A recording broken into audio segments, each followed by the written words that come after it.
Olá, espero que todos estejam bem.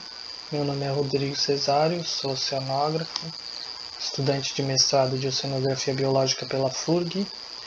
Minha orientadora é a professora Margarete Cupertino e hoje eu vou falar um pouco sobre o sequestro de carbono em pradarias de fanerógamas marinhas. Então, cerca de 3,5 bilhões de anos atrás, surgiu uma forma de vida mais evoluída que conseguiu fazer um dos serviços ecossistêmicos mais importantes ainda hoje, né? Que é a produção fotossintética, o sequestro de carbono, né? E a produção de oxigênio. Então, esse serviço ecossistêmico permitiu uma aceleração da evolução da vida na Terra e novas formas de vida mais complexas surgiram, né, pela alteração ambiental que esses serviços proporcionaram. Então hoje a gente tem um ciclo do carbono onde temos florestas boreais, florestas tropicais que capturam, sequestram grandes quantidades de carbono em sua estrutura, em sua biomassa, também apoiam o processo de, também conseguem capturar, né, fazer a formação de solo, né, também muito importante, que acaba sequestrando esse carbono e fica estocado, né, o tempo de residência maior. A gente tem a biosfera, que tem também uma parte considerável de carbono na sua constituição. Nós somos feitos de carbono, né? Nós temos as geleiras, que armazenam grande quantidade de carbono também de eras anteriores. Os permafrost, também os solos permanentemente congelados, também armazenam grande quantidade de carbono em um tempo considerado relativamente grande.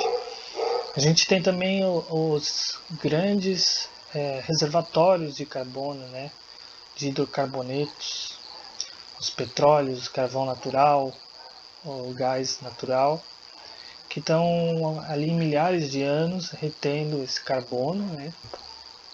Mas com a era antropogênica, a gente tem a retirada desses reservatórios, a exploração desses reservatórios, que é utilizado na indústria, e como subproduto a gente tem o CO2 que é liberado na atmosfera. Esse CO2 está alterando todo esse ciclo do carbono, aumentando a quantidade de CO2 na atmosfera em um curto espaço de tempo, o que é preocupante, pode fazer voltar àquelas condições da era primitiva dos estromatólitos, como foi mostrado anteriormente. Em contraste, a gente tem os oceanos, que sem eles hoje provavelmente a nossa situação já estaria bem mais complicada. Os oceanos, eles captam uma enorme quantidade de carbono, seja pela sua formação, desde a sua formação, onde foi depositada uma grande quantidade de sais, né, nas águas oceânicas, que faz com que eles tenham esse efeito de tamponamento do CO2 atmosférico, né, e ocorra uma difusão do CO2 para a água do mar. Então ele acaba tamponando naturalmente. E pela biota, né, marinha também, que onde está a maior produtividade, né, do planeta Terra, a produtividade primária está nos oceanos. Então o fitoplâncton também contribui muito para isso. A gente tem outros processos que eu vou falar mais para frente, também que contribuem para essa captura de CO2 da atmosfera. Então, os oceanos, eles podem sequestrar cerca de 2.200 teragramas de carbono por ano. Essa grandeza é uma grandeza de 10 na 12, né? Um tera é 10 na 12 gramas de carbono por ano. Então, como eu disse anteriormente, no fundo dos oceanos, esse carbono, o tempo de residência desse carbono é muito maior, pode permanecer por milhares de anos, né, pelas condições, né, ambientais ali, de pressão, temperatura, a anoxia, né, a ausência de luz. tudo isso favorece a permanência desse carbono, né? Dificulta a liberação de CO2. Então o fitoplâncton na superfície, ele pode morrer, se juntar com outras partículas e decantar no fundo, parte desse fitoplâncton vai decantar, vai ficar por milhares de anos, com um estoque de carbono. Pode ser incorporado no solo também. Mas parte desse fitoplâncton vai para a cadeia trófica, né, cadeia trófica pelágica ali, e vai ficar menos tempo, né, nessas profundidades, né, pode acabar pela respiração voltando e pelos outros processos metabólicos voltando, liberando CO2 para a atmosfera. Mas parte desse fitoplâncton também pode ser afundado por processo de mistura, né? Ele pode acabar levando para profundidades maiores, mais rapidamente. E tem também a grande importância dos organismos que fazem a migração vertical, né?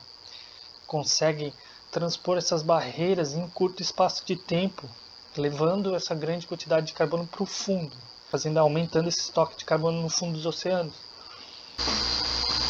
Então, em altas latitudes, né, a gente tem baixas temperaturas, tem maior solubilidade de gases ali no oceano, então vai sequestrar mais carbono, né, dissolvido. As correntes vão transportar essa grande quantidade de carbono para o fundo, né, onde se formam as grandes massas de água de fundo. Bom, então as correntes oceânicas também têm essa função de serem estoques de carbono. A migração do zooplâncton, migração vertical do zooplâncton, né, a migração diária, ela carrega uma grande quantidade, né, preda o fitoplâncton da superfície e leva para o fundo, vence a picnoclina permanente muito mais rapidamente, assim como alguns peixes mesopelágicos que fazem essa migração em tempo menor até que os próprios zooplâncton e acabam levando grande quantidade de matéria orgânica para o oceano profundo. Então aqui só ilustrando, né, a absorção de carbono entre o oceano e a atmosfera nas altas latitudes e nas baixas latitudes, como funciona. For the past 200 years, we have built a globalized economy based on fossil fuels and added 555 billion tons of CO2 to the atmosphere. The ocean has absorbed more than a quarter of this carbon, thereby increasing seawater acidity by 30%. Land is also a significant carbon sink. However, half of our CO2 emissions remain in the atmosphere, causing a carbon traffic jam that's pushing our climate towards dangerous new conditions. This CO2 must urgently be removed, and the ocean, with its enormous volume and natural carbon pumps, might provide the key. CO2 diffuses into the surface layer of the ocean whenever it is more abundant in the air than in the water. Once dissolved, powerful carbon pumps remove CO2 from the surface, pulling yet more of it into the ocean. Ocean currents move CO2-saturated surface waters poleward, where they cool and sink, pulling our emissions into the deep ocean, where they can remain isolated for thousands of years. Over geologic timescales, weathering of rock washes alkaline molecules into the ocean, thereby converting dissolved CO2 into bicarbonate and carbonate forms. This natural alkalinity allows the ocean to take up more CO2 without further increasing ocean acidity. On much shorter timescales, primary producers photosynthesize, using sunlight and nutrients to turn dissolved CO2 into organic carbon that fuels the food web. As organisms feed on one another and trillions of microbes digest even the smallest of particles, most organic carbon is rapidly recycled back into CO2. However, a small fraction of organic carbon escapes the food web and is sequestered in the ocean. This includes organic matter that sinks into the deep ocean or is structurally so complex that it becomes inaccessible to microbes and is sequestered in the ocean for thousands of years. Organic carbon also gets trapped in coastal soils by salt marshes, mangrove forests and seagrass meadows. Esses ecossistemas costeiros vegetados, as gramas marinhas, os marismas e os manguezais, além de serem altamente produtivos, eles estão numa região, né, de transição entre o oceano e a plataforma continental, e nessas condições eles conseguem trapear grande quantidade de matéria orgânica do oceano e da plataforma continental adjacente, né, das fontes terrígenas. E além da própria matéria orgânica que é produzida nesses ecossistemas, que eles também conseguem armazenar, né, pela sua alta taxa de deposição. Então, o carbono orgânico no solo desses ambientes é muito mais significativo que nos ambientes terrestres, eles estarem também parcialmente submersos ou totalmente submersos, como as paradisias de passos marinhos, geralmente estão, na maior parte das vezes, submersos. Então, essas condições favorecem a deposição de matéria orgânica, né, e são considerados grandes sumidouros de carbono nesses ecossistemas. Além disso, eles também são responsáveis por outros importantes serviços ecossistêmicos, né? Grande parte do ciclo de vida de diversas espécies de interesse comercial dependem desses ecossistemas, né? Um outro importante serviço ecossistêmico que esses ambientes desenvolvem é na proteção da linha de costa contra eventos extremos de tempestade, ação de ondas, né? Com a sua estrutura tridimensional, eles amortecem esses efeitos, né?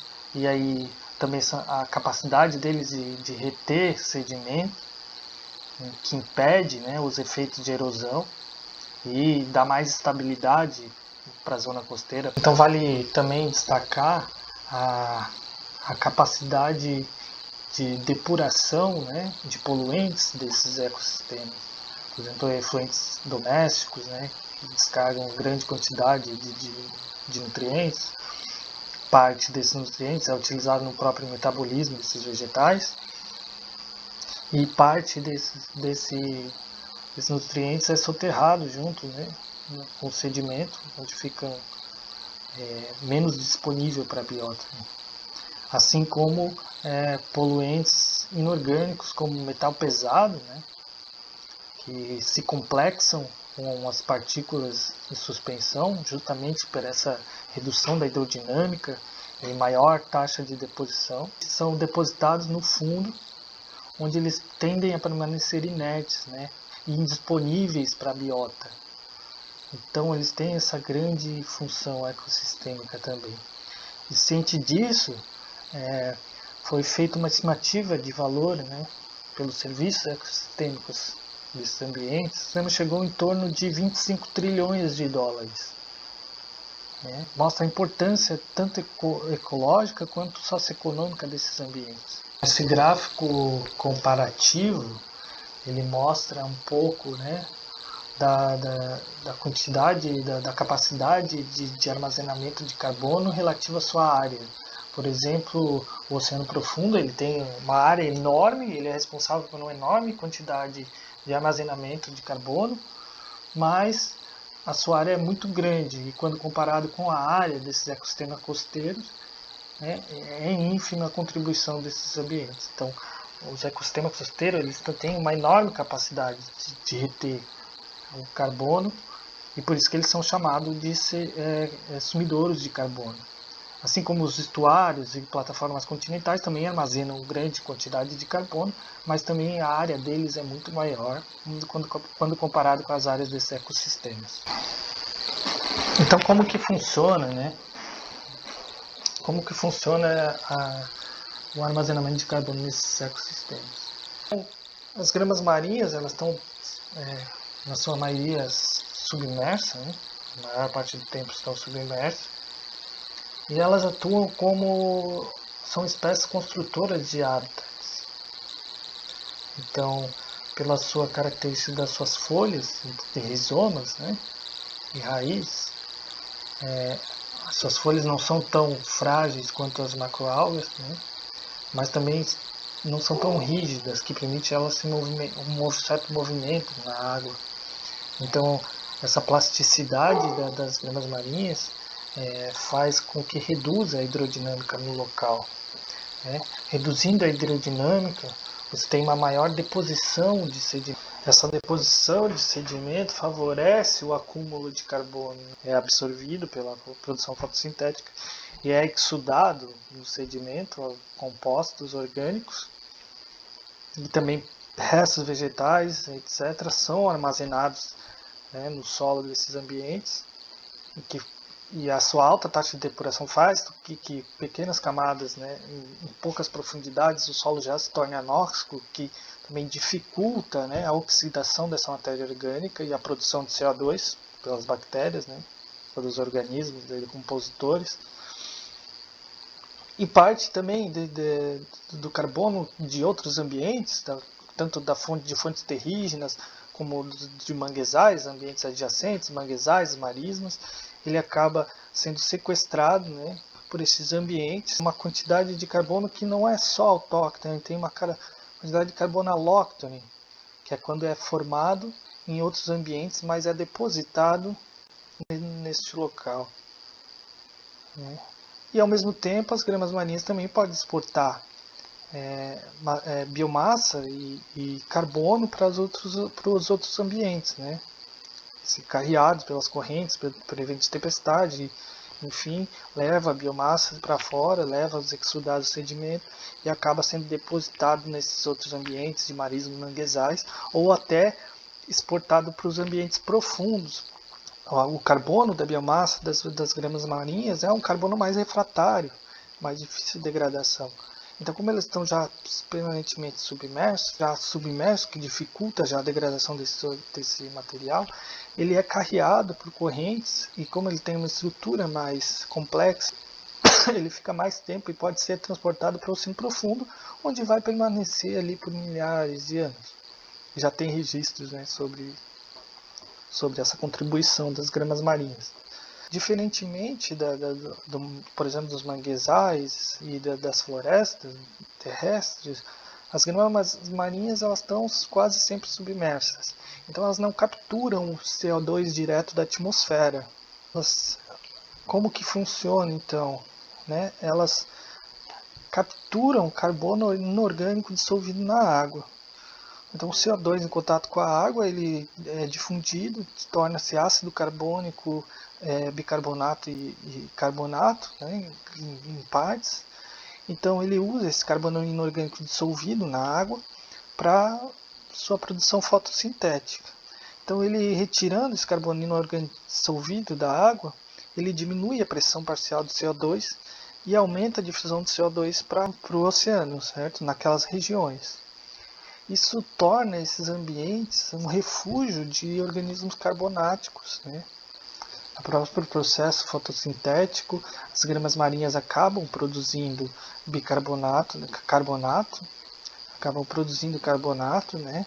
E parte a produção de carbonato, apesar de liberar uma quantidade de CO2, né, no processo, parte desse CO2 é reaproveitado pelo próprio processo de fotossíntese e parte desse CO2 também na dissolução do carbonato produzido. Então ele equilibra muito, né? Então tem certo equilíbrio dessas formas de carbonato nesses ambientes, que torna um refúgio para essas espécies calcificantes. E essas espécies calcificantes, consequentemente, né, protegem, né, acabam protegendo também, né, acabam aumentando essa proteção desses ecossistemas, né? A partir da sua morte, a disponibilidade das carapaças para a dissolução de CaCO3. E, além disso, o solo com carbonato, né, um solo rico em carbonato, acaba aumentando a deposição de carbono, favorece, né, o estoque de carbono, que é como é formado os reservatórios de petróleo, que ficam por milhares de anos. Então a capacidade de armazenamento de carbono é aumentada por esse efeito do carbonato. Então esses ecossistemas eles reduzem a hidrodinâmica, diminuem o material de suspensão, aumenta a luminosidade, favorece a presença de outros organismos fotossintéticos, como macroalgas, microalgas bentônicas que se fixam nas folhas dessas padarias, né? E que acabam atraindo predadores, né? Que servem de alimento para diversas outras espécies. E poliquetas também, que como aumenta a taxa de sedimento, tem bastante matéria orgânica, poliquetas se alimentam da matéria orgânica, que atraem também outros consumidores. Então formar essa diversidade de organismos, né, que é tão importante, né, além de produzir um refúgio, né, para um ambiente equilibrado, hidrodinamicamente equilibrado, produz um refúgio para essas espécies que não tem tanta capacidade de mobilidade, né. Então é por isso que esses ecossistemas são chamados de berçários, né. Então aqui só mostra um gráfico, né, que caso não tivesse esses ecossistemas, né, o tempo de residência do carbono seria bem menor, né, o carbono ia bem mais rapidamente para a atmosfera, ia ter bem mais erosão, bem mais descarga, né, ia diretamente para os oceanos, ia aumentar o material particulado de suspensão, né. Em compensação, não teria essa redução, essa proteção de serviços ecossistêmicos, né? Não teria essa acumulação de carbono, né? Essa alta taxa de acumulação, não teria esse solo e essa transição gradual de carbono para outros ambientes, né? E esses ecossistemas são extremamente ameaçados pelas atividades antrópicas na zona costeira. É a alteração do ambiente natural, né, para outras atividades, sem se importar com esses serviços ecossistêmicos e com o valor desses serviços, né, e com o do próprio ecossistema. Mas o que acontece, né? A preocupação é o que acontece com esses ambientes que estão sendo degradados, que antes tinham uma função ecossistêmica importantíssima de estoque de carbono. O que acontece quando eles saírem e não existirem mais? O que acontece com o estoque de carbono no solo depois que eles saem? E o que acontece pela ausência desses ecossistemas, né? Que são consultores de hábitats? O que acontece com a ausência da captura desse carbono, né? Se eles estavam constantemente capturando carbono na atmosfera e agora simplesmente sumiram, o que vai acontecer? Qual que é a consequência disso, né?